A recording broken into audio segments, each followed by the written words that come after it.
I never imagined a single evening could rewrite the entire map of my life.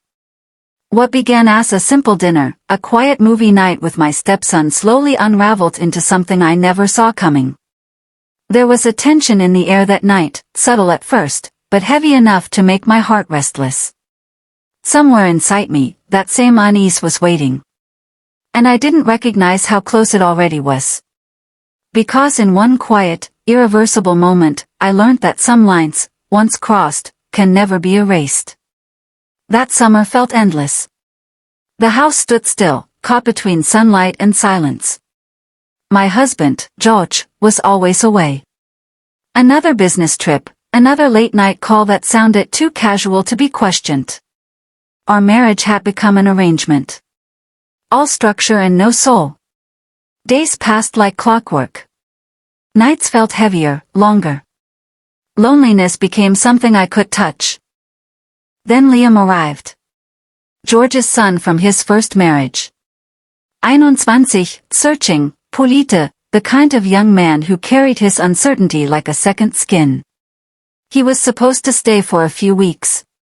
Figure out his next steps before college, before life began for him. At first, we were just two people sharing the same space. Small talk over coffee, laughter over old movies, quiet mornings filled with nothing but the hum of the house. There was nothing dangerous about ET until there was. One evening, George called to say he wouldn't be coming home. I remember sitting on the couch with a glass of wine, half listening to the soft hum of the television. Liam came down in loose sweats, hair damp from the shower, his eyes softer but strangely alert. He sat across from me, the space between us suddenly too small, and said quietly, "You look lonely." I tried to laugh it off, said I was just tired. But the way he looked at me didn't fade. He had been watching, noticing the books I read, the perfume I wore, the way I stared too long at empty rooms.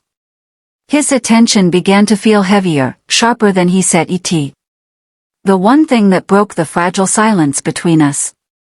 "I don't think George deserves you." My chest tightened.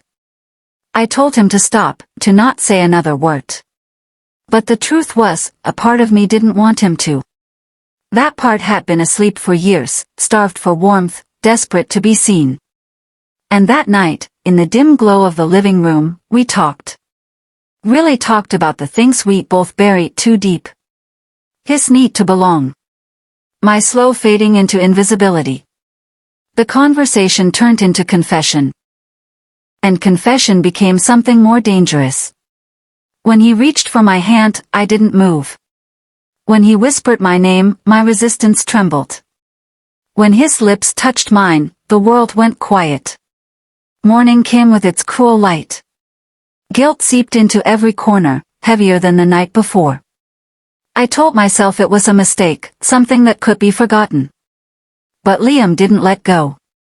A touch on my arm as I passed him in the kitchen. Notes folded and slipped into my palm. His hunger mirrored my own, and that terrified me because for the first time in years, I felt alive. Not in the calm, steady way love is supposed to feel, but in the dangerous way that consumes you. I kept telling myself it wasn't love. Maybe it wasn't. Maybe it was just two lonely people searching for something they'd lost in different ways. But once you open that door, it never truly closes. Every shared look, every word left unsaid, it all built toward a truth neither of us could face.